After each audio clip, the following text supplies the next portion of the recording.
मी आपल्याला सांगू इच्छितो की आता हिवाळी अधिवेशन नागपूर चालू आहे आणि नागपूरच्या 10 किलोमीटरच्या रेडियस मध्ये आता आज सकाळी एक तुम्हाला कल्पना आहे की आज एकाला त्या ठिकाणी बेशुद्धीचं इंजेक्शन देऊन त्या बिबट्याला आत्ताच जेरबंद केलंय. या गोष्टीला 1 तास तो झालेला नाही. जर हिवाळी अधिवेशन आणि ह्या ठिकाणी नागपूरला जर 10 किलोमीटरच्या अंतरावर बिबट्या आल्या तर याचा अर्थ संपूर्ण राज्यामध्ये आज जवळजवळ 9 ते 10 हजार बिबट्याची संख्या झालेली आहे. आणि जुन्नर तालुक्यामध्ये 55 लोक गेल्या 3 महिन्यामध्ये मेले. आता लोक सरकार असं म्हणते की मानेला तारेचा पट्टा महिलांनी बांधला पाहिजे, शेतकऱ्यांनी बांधला पाहिजे, तरी शेती केली पाहिजे. अंगणामध्ये आमची मुलं खेळत नाहीये. अंगणाच्या बाजूने सगळे सौर ऊर्जेचं कंपाऊंड लावून, करंटचं कंपाऊंड लावून आम्ही आतमध्ये आलेलो आहे. आमची मुलं मला आता रस्त्यावर नाही, अंगणामध्ये नाही, शाळेमध्ये जात नाही. मला असं वाटतं की या अनेक उपाययोजना करण्यापेक्षा मी कालही बोललोय आदरणीय वनमंत्र्यांना आणि सरकारला की हात जोडून विनंती करतो, 3 महिन्याच्या आतमध्ये आपण 2000 बिबटे रातलाचे रेस्क्यू सेंटर बनवा. 1000 मध्ये मादी, 1000च्या पिंजऱ्यामध्ये मादी आणि 1000 मध्ये नर, जेणेकरून नसबंदीचा पण विषय मिटेल. आणि वाईल्ड लाईफ वाल्यांनी सांगितलेलं की आम्ही या सगळ्या लोकांना सांभाळण्याचे तुम्हाला आम्ही पैसे देतो, त्यांची तजवीज आम्ही करू, त्यांचं हॉस्पिटल आम्ही बांधू.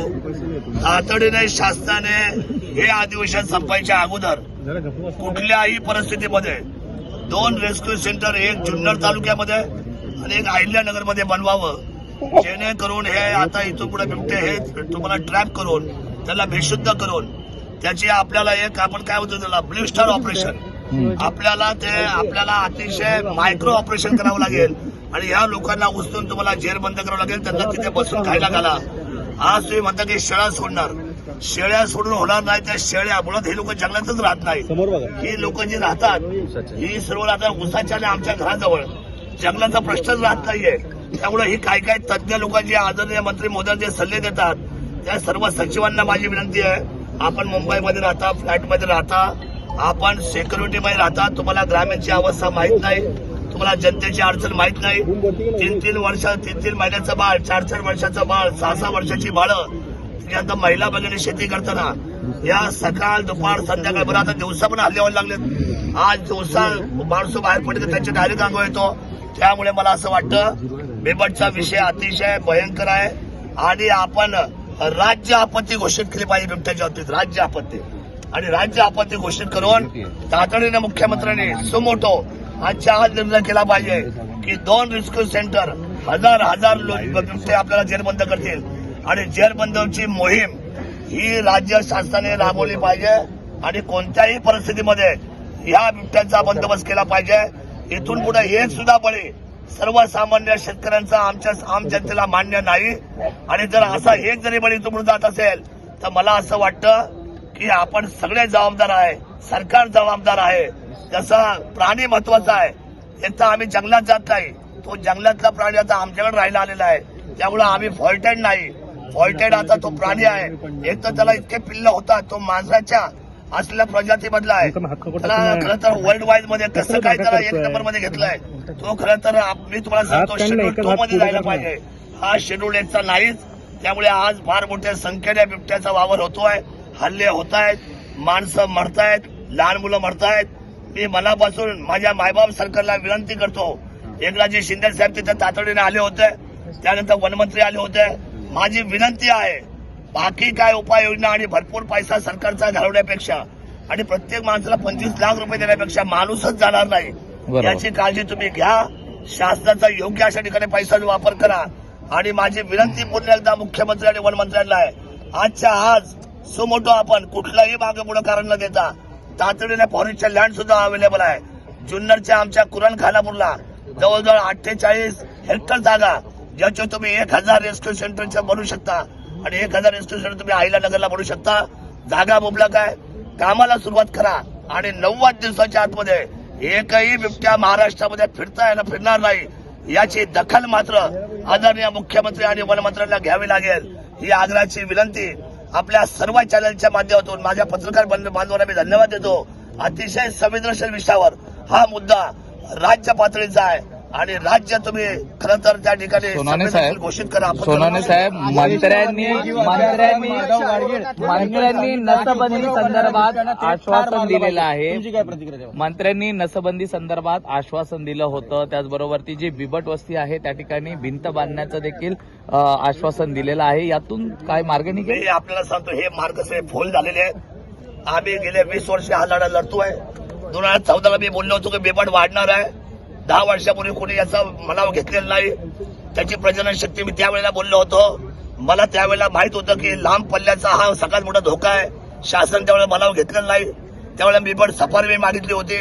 बिबट सफारीमध्ये 25 ते 30 फक्त बिबट्या बसतात. पण आता हजारोच्या संख्येने झाल्यामुळे मला असं वाटतं गाडगे साहेबांना कदाचित ही गोष्ट माहीत नसावी. सर्वसामान्य माणसाचं जीवन धोक्यात आलंय.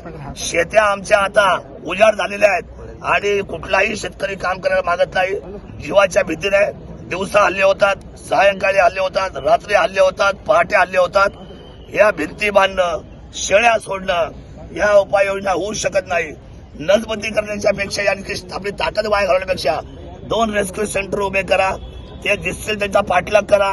त्यांना बंदुकीची ती गोळी कोणती बेशुद्ध करण्याची इंजेक्शन मारा आणि त्यांना तातडीने तुम्ही उचला आणि सर्वांना जेरबंद करा. 1000 बिबट एका बाजूला मादी आणि एक बाजूला नर असे तुम्ही वेगळे केले तर तुमचा नसबंदीचा विषय संपून जाईल. काही बिबटे रेस्क्यू सेंटरमध्ये, खासगी रेस्क्यू सेंटरमध्ये सोडण्याचं आश्वासन दिलं होतं. सह्याद्रीच्या ज्या जंगलांमध्ये काही शुभण्याचे आश्वासन दिलंय. यातनं तोडगा निघेल का असं वाटतं तुम्हाला? बिबट्या एकही जंगलामध्ये राहत नाही. सगळा आता तुम्हाला मिळतं शुगर कॅन मध्ये राहतो, साखरेच्या ऊसाच्या शेतामध्ये राहतो. तो आमच्या घराजवळ राहतो. एकही बिबट्या जंगलामध्ये राहत नाही. शेळ्या सोडून तेवढं काय फायदा नाही. शेळ्यांच्या चोऱ्या माऱ्या होतील. शेळी लोकच घेऊन जातील. तिथं बिबट्या काय तो घेणार नाही. आशिष शेलार म्हणतात की जसं कोरोना होता त्याला ट्रीट केलं गेलं त्याच पद्धतीने या बिबट्यांना ट्रीट करायला पाहिजे. नाही म्हणजे कसं ट्रीट केलं पाहिजे? कोरोनाला समजा आपण इंजेक्शन दिले होते लोकांना. बेबीमध्ये दिले ना, बेबीमध्ये इंजेक्शन दिले होते कोरोनामध्ये. आता यांना आधी पकडत तर कुठले इंजेक्शन त्याच्यावर ठरवू. पण वन विभागाचं नियोजन आणि दुर्लक्ष यामुळे हा सगळा नाही. आता मनावर नाही घेतलं ना. कालपर्यंत काय चाललं होतं? टिंगल्या चालल्या होत्या, मस्करी चालली होती. माझ्या सरकार 2014ला, 15ला, 16ला विधान भवनामध्ये बोलायचा तर मला सगळे लोक म्हणायचे, हसायचे, म्हणजे बघा हा बिबट्याला बिबट्यावर बोलणार आहे. पण बिबट्या किती संकट आहे हे आज त्यांना कळालेलं आहे. आज काल तुम्ही जर पाहिलं असेल विधान भवनामध्ये जवळजवळ 288 पैकी जवळजवळ 151 आमदार बिबट्याच्या भीतीने सभागृहामध्ये गोंधळ घालत होते. याचा अर्थ हा दूरदृष्टीचा होणारा सगळ्यात मोठा आपल्यावर होणारा आघात आहे. हे मी 2014 पासून ओळखलं होतं. म्हणून आता माझी विनंती आहे, आज सकाळी जर तुम्ही तुमच्या टीव्ही चॅनल ऑन केले नागपूरमध्ये सकाळीच आज काय परिस्थिती होती. 3 तास तुमचं ऑपरेशन चालू होतं त्याला पकडण्यासाठी. जीवाचा आकाल करून एक बिबट्या पकडायला तुम्हाला 3 तास लागले. सरकारने ही गोष्ट सरकारने ही गोष्ट गांभीर्याने घेतली असती तर यापूर्वीच अनेक जे जीव गेलेले आहेत ते वाचले असते. साहेब, वाचले असते जीव जर सरकारने गांभीर्याने घेतला असता तर. एकही जीव जाता कामा नये. एकाही जीवाची किंमत 25 लाख होऊ शकत नाही. 25 लाखांनी गेलेला माणूस, एखाद्या गेलेल्या तरुण विधवा महिलेचा नवरा, एखादा छोटं बाळ, एकुलते एक मुलगा, एकुलती एक मुलगी, घरातली महिला भगिनी, हे 25 लाखाच्या बाबतीने पुन्हा येणार नाही. 25 लाख देण्यापेक्षा सरसकट हे बिबट्या उचलून आतमध्ये टाकाने त्यांचे पालन पोषण सरकारने करा. ती जबाबदारी वाईल्ड लाईफची सुद्धा आहे. वाईल्ड लाईफ सांगताय की तुम्ही आमची लोक उचला आणि तुम्ही आमच्या पिंजऱ्यात ठेवा. आम्ही 100% त्यांना अन्न धान्य खाणं पिणं आम्ही त्यांचं पाहू. त्याचा खर्च आम्ही घेऊ. त्याचा मेंटेनन्स आम्ही सांभाळू.